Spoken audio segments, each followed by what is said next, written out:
In the 2023-24 season, Real Madrid will be looking to bounce back after last year's disappointing La Liga campaign and comprehensive Champions League exit.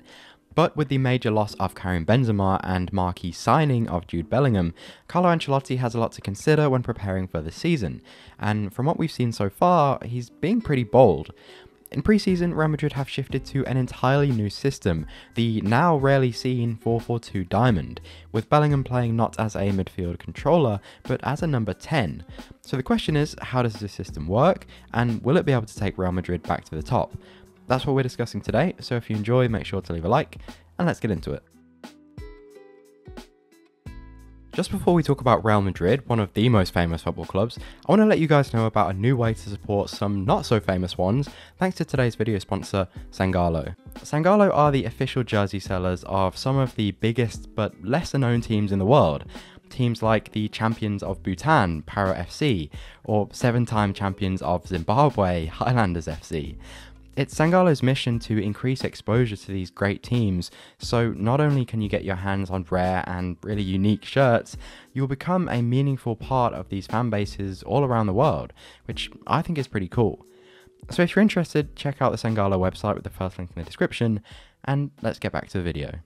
Before I talk specifically about the diamond, it's useful to understand Ancelotti's philosophy more broadly, because regardless of the shape on paper, in practice this is a very fluid system. As you probably know, Ancelotti is not a positional play coach, so when you see his players moving, they aren't just rotating around a predefined structure like you'd see from a Guardiola or Arteta. Instead, they're given more autonomy to find and create space. So it's quite common to see these midfielders stray pretty far from their starting positions and not resembling any coached structure. So like here, or like here. Each possession is essentially unique and therefore unpredictable. It's a system of principles rather than repeatable patterns. In the hands of elite players, particularly Kroos and Modric, those principles make Real Madrid a very good possession side.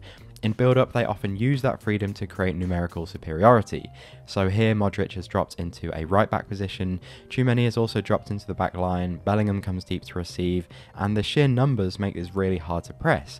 And when Bellingham eventually does pick it up and switch into space, Vinicius and Rodrigo have both converged on the left touchline to continue that progression. And these kind of very free, fluid possessions have become a staple of this team. In fact, last year, compared to the traditional possession kings, Barcelona, Real Madrid not only had more long possessions, but those possessions lasted longer and involved more passes, contributing to a more patient, control-heavy style overall. So Real Madrid have been and will continue to be very good on the ball. The question for this season is, how effective can they be at putting it in the back of the net, especially in the absence of Benzema, who contributed to 25% of all Real Madrid's goals last year. That's 30 goals from an XG of 26.6. And I think that's where this new system comes into play, specifically with the role of Bellingham at the tip of the diamond. Now, what's been interesting about Bellingham so far is that he's being used less of a controlling force in midfield and actually more of a forward outlet. In fact, he's been doing quite a lot of running in behind, and rather than getting his foot on the ball and dictating things, it's notable just how often he's making these runs, which I think is really interesting, and for me shows Ancelotti putting quite a lot of faith in Bellingham, not just to be a tidy metronomic midfielder, but a major source of goals and assists in this team. Shifting his focus to stretching the back line, getting into the box, and really making up for the loss of Benzema. So for those of you who watched my last video, this early version of Bellingham as a 10 looks more Raumdeuter than it does Enganche. Now, obviously, he will be much more than just a runner, and on a broader level, this system is really all about the combinations between him and these forwards, Vinicius, Rodrigo, and whoever else, and it has the potential to be really exciting. On the surface, the system is very simple. Both fullbacks hold the width, there's a single or double pivot behind the ball, and then significant freedom for the forwards to move and combine. And the success or failure of it will be based on the relationships between these players. Now, that could take time to form. There are signs that they're still learning each other's movement and tendencies, which is completely normal. You wouldn't say it's entirely fluid just yet, but when it clicks, it does look very good, and the freedom to create overloads in forward areas as well as in build-up can be a major source of chance creation. But all of that said, there are definitely question marks with this system. For example, will this hybrid forward role get the best out of Vinicius Jr.? Does he have the movement and instincts to operate at times as a centre forward? There is also the general question of goals, and particularly box threat. When the ball goes wide, their only real focal point is Joselu, who signed from Espanyol, and although he had a good return last season and scored this golazo in pre-season, it would be very surprising if he gave them the same level as Benzema, especially in the big moments. And then even in possession, which is certainly one of Madrid's strengths, they still feel a little bit reliant on the qualities of Modric and Kroos, so whether they can maintain the same level if you start phasing those players out is definitely up for debate. And if that wasn't all enough, you've got the looming figure of Mbappe in the background, and while he definitely solved the goals issue, it's very unclear how he'd operate alongside Vinicius, and it would probably spell the end of this midfield diamond entirely. So, like I said, it's all pretty fascinating from Ancelotti. I do think Real Madrid have the potential to play some of the best football in Europe, but the actual effectiveness of it in the upcoming season remains to be seen.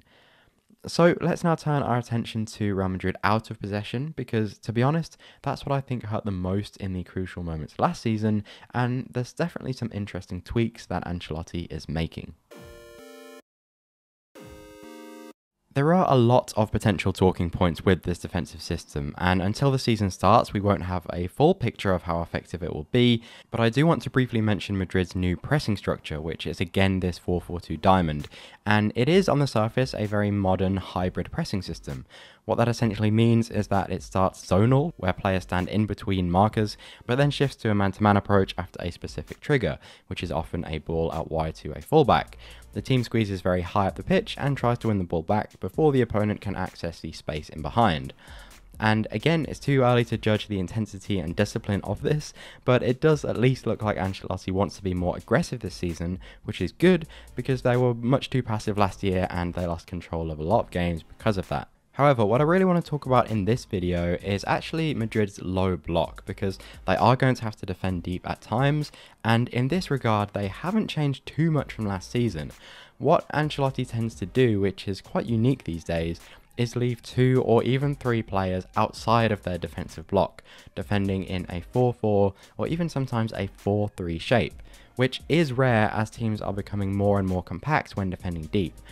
But it is by design from Ancelotti.